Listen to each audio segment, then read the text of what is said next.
to the Baltimore Flockcast, the #1 Ravens podcast in the world. Today on the docket, we got week 1 of training camp and Monday of week 2. A lot of big things have happened. We've only seen one fight so far, but we'll get to that later in the episode. Yeah, let's start right off with it. I guess we'll start with week 2, day 1, just to go back in the order of time for current and fresh news. So on Monday, we had Mark Andrews making some big plays in the end zone. Yeah, apparently he had a circus catch, and also DeAndre Hopkins had a circus catch in the end zone as well. Pretty exciting stuff from a guy that, I'm not saying needs to prove something, but definitely let us down at the end of the year last year. And the new guy, obviously everyone knows, D-Hop. Also, Jalen Armour-Davis did get hurt in team drills. It doesn't seem like anything too extreme. I'm not too worried about it, but something to take note of.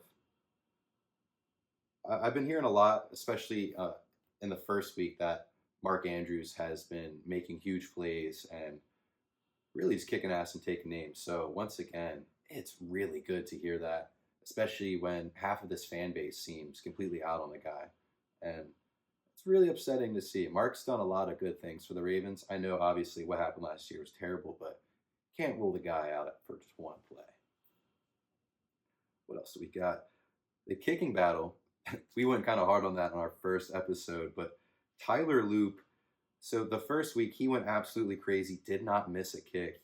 Yeah, he went 7 for 7, and Hoyland went 3 for 4. Pretty solid for the boys. Loop's longest field goal was 42 yards, but earlier in the week, or I guess you could say the first week for training camp, Tyler Loop hit a 63-yarder and a 68-yard field goal. He's really been hitting some long bombs, but pretty good stuff for him overall. Oh, I'm sorry. I guess I read the first report. I'm sorry. For week 2 here, Tyler Loop kind of fell apart. So obviously I said he started 7 for 7. But then Monday of week 2, he went 4 for 7, hit that 42-yarder I was talking about. So he missed the he missed the left upright on a 43-yarder, and then he also missed from the left hash from 45 yards out. I'm not saying it's a pattern just because he did it twice in one day, but obviously something to note here as well. From when I watched the breakdowns and the game film, that sounds crazy, talking about watching kickers game film, but when I did watch Tyler Loop's every kick he had in college, he was making a lot from the hashes. I would say predominantly most of his kicks were, from what I remember. So this is not something that I would be too worried about, but obviously something to note as we have a huge kicker battle here. Week 1, John Hoyland wasn't the most exceptional kicker. He had a few misses, but week 2 so far, or at least on Monday, he's been perfect. He was 3 for 3. Longest kick he made was a high 40 as well. I don't think I've heard anything about Hoyland hitting a kick in the 50s, which kind of concerns me. But for the real listeners, and you guys watch this, the first episode that came out, that's pretty much what we talked about. Hoyland is a guy, he's not going to hit those long bombs, but he's going to be consistent and hit everything under 40 yards. Yes, every kicker should be able to do that, but it's not really how it is. NFL kickers are scary. College kickers are even worse. Just need a guy to get us some points. I think that can be improved on for Hoyland, especially with our track record in building elite kickers in the NFL. But obviously, not both these guys are going to stay. One of them will be put on the practice squad and poached away, and then, in my opinion, become a starting kicker elsewhere. Both these guys are going to be good NFL kickers. I'm totally okay with either one, no matter who we keep. Zach Orr said we are light years ahead of where we were at. Talking about defensively, obviously, you guys should know that, I hope, that Zach Orr is our defensive coordinator. So, yeah, saying that we were ahead of where we were at last year, and also saying light years ahead. That's really good to hear, and you're going to hear more comments, especially on the defense here. It's kind of seeming like they're getting that groove, the old Baltimore feeling back to the defense. And that might be due to our current DC, being a former player. If you guys don't remember, he was a really good linebacker. Just had an awful injury, hurt his neck, career cut short, and immediately was put in the Ravens coaching tree and worked his way up. On the other side of the ball, we got Todd Monken. He's saying that offense has been focusing on minimizing penalties and improving the cadence. That's interesting things to hear. Working on our cadence, I mean, we're not really that team, though, typically. Usually when you think of the Ravens, we bleed out the clock. And either way, I don't know. I guess everything we could add to our arsenal, might as well go and take it. I'm definitely on board with minimizing penalties, especially I've heard a few things come out in camp so far that it's been pretty sloppy with false starts, holdings, flags of that nature. The line's been a little iffy on penalties. But a good news here is that Malachi Starks and Ruben Lowry are making big noise on defense here. Starks had a few strong plays at safety. I think he got a pick. Sorry if I'm wrong here. I do believe seeing a tweet that he had an interception. And Ruben Lowry had a few picks as well. Good to hear about the random guys like Ruben popping off. And also, we really expect Malachi to do big things. So that's very good to hear as well. And obviously, you're going to hear this more and more with the training camp notes. The defense is really on something this year, and I'm really excited. This is kind of a fun one. Keaton Mitchell has been taking on quite a few reps at kick returner. Hold on, I'm going to drink the purple Kool-Aid here. No pun intended. No bias. Yeah. Nothing better than the optimism in your own team, eh? Yeah, Keaton Mitchell as a kick returner. I'm excited for this. It does scare me too, especially with him coming off of a major injury not too long ago. But also, running backs expire. They age like milk. We got to get this guy on the field. We got to get him making plays because it's going to be pretty hard to make plays when you're behind a stacked running back room with the likes of one of the greatest running backs of all time, Derrick Henry, Rasheen Ali, and Justice Hill.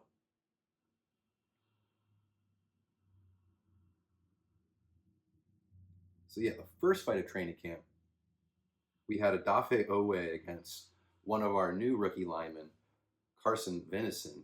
Venison's helmet was knocked off in the, I guess you'd call it a scuffle. It's not an actual fight. No crazy fists have been thrown, at least yet in training camp. Hopefully some fisticuffs will be thrown on Wednesday when I'm there. If you guys see me, let me know. Get you guys a free sticker. The Flopcast. Can't really predict a fight because they're all teammates, but tension's brewing. You're going to see some fights here. Honestly, especially if we're having quite a few problems with the offensive line with flags, false starts, holds, we're going to get a little upset, and big boys are going to get angry. Big news that we've heard recently, second-year wide receiver Devontae Walker has been going crazy. So OTAs, minicamp, and now training camp, this dude's been popping off, especially in 11 on 11 with Lamar, even if it's with Cooper Rush. He's been really surprising people.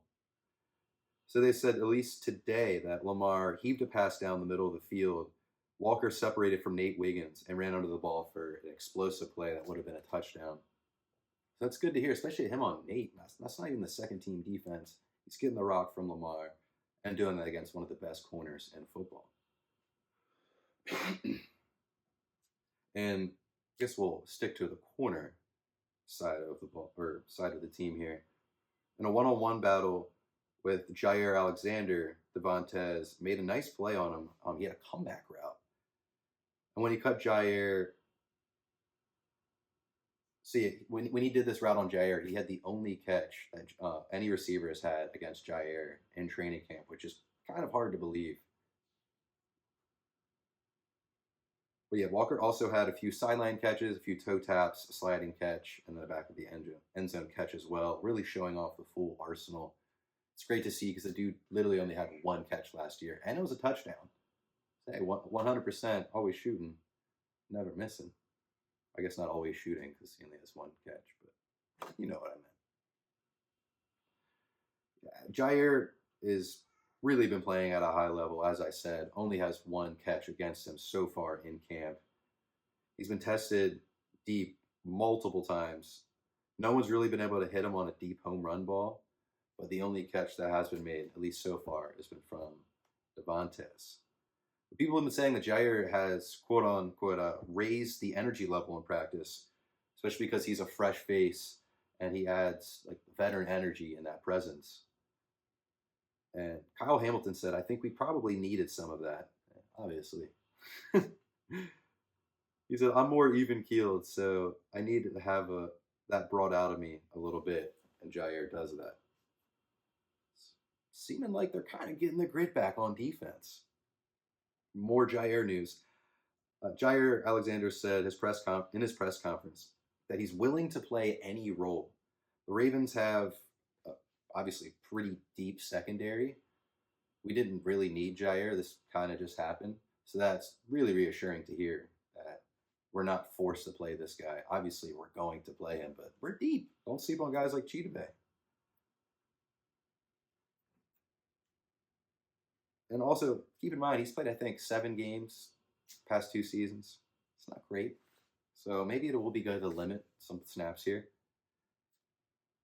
But Kane and Braid, both of them had impressive plays. Obviously, they're competing for the number 3 safety spot here. So Kane jumped up and tipped a pass from Cooper Rush. And that allowed Jalen Armour Davis, before he got hurt, to get an interception. That was a big play that everyone was talking about on Twitter here. And then Bo made a big play in 7-on-7 drills, broke up a pass that was intended for Kolar downfield, swiping the ball out of Kolar's hands. That pass was from Lamar Jackson, so even more impressive. Nice lob from Lamar there. But I have been hearing quite a bit of news about Lamar and DeAndre Hopkins really establishing a solid connection. I know camp talk's a thing, and we always get smoke blown right up our noses, but it's good to hear that Lamar is building quite a rapport with DeAndre, because we're hoping and we're praying that this guy does something here. Because let's be honest, especially as a Ravens fan, you're expecting one of two things. We have a vet receiver. It's always the tale of time here. They're either going to be absolutely amazing or we're going to be incredibly underwhelmed. Are we going to get Des Bryant or Steve Smith? You know, what's going on here? I don't think we get either. Maybe it's going to be right in the middle, and I'm cool with that. But the biggest day for DeAndre Hopkins and Lamar was on Saturday, at least according to Jeff Srebick and the boys on Twitter. A lot of people have been dissing Odafe Oweh. Makes me mad. Dude had a crazy season last year. Don't understand it. But either way, this man put on 20 pounds of muscle, and it's really been helping his power rush moves, because obviously when you think of Oweh, you think about that crazy speed. Guy really hasn't had the most outstanding power. He's more just been a speed rusher. So great things to hear that he's adding on 20 pounds. So far, it's looked really good in camp. I would definitely see him having, I mean, let's be real. He put on 20 pounds of muscle. He had a career high year last year. 1 + 1 = 2. Maybe he has a 15 sack season. I know it's going to be hard with Mike Green. I said he's going to win Defensive Rookie of the Year. I think he'll have double-digit sacks as well. But possibilities are endless. And as you guys keep hearing, it's really seeming like the old Ravens defense is back. Damn, it's exciting. Oops, sorry, I lost my spot in my notes. There we go. Cheetah Bay Wuzier, man, it seems like we're talking about all the corners at this point. But Cheetah Bay has, man, that's a good name. I can't stop saying that. One more time. Cheetah Bay Wuzier. He's also been really turning heads, at least in the first week. Didn't hear too much about him on Monday of week 2, which is today. But the first week, really wowing people. And it's kind of crazy that this man is our third, arguable fourth cornerback on the team. And not even third. Yeah, I would say Jair's definitely above him. It's our fourth corner. And this guy could be arguably the corner 1 on some teams. He's one of my sleepers this year. I think Cheetah Bay is going to be one of those guys where stellar, solid all season, and then come time for the playoffs, he's going to make one of those crazy plays and become a Ravens cult legend. Might as well talk about the other two guys out there in corner, Marlowe and Nate Wiggins. They're both looking incredible so far in training camp. Marlowe's even brought back the Breakfast Club. That's a 6 a.m. workouts that Eric Weddle started when he used to be with us back in the day.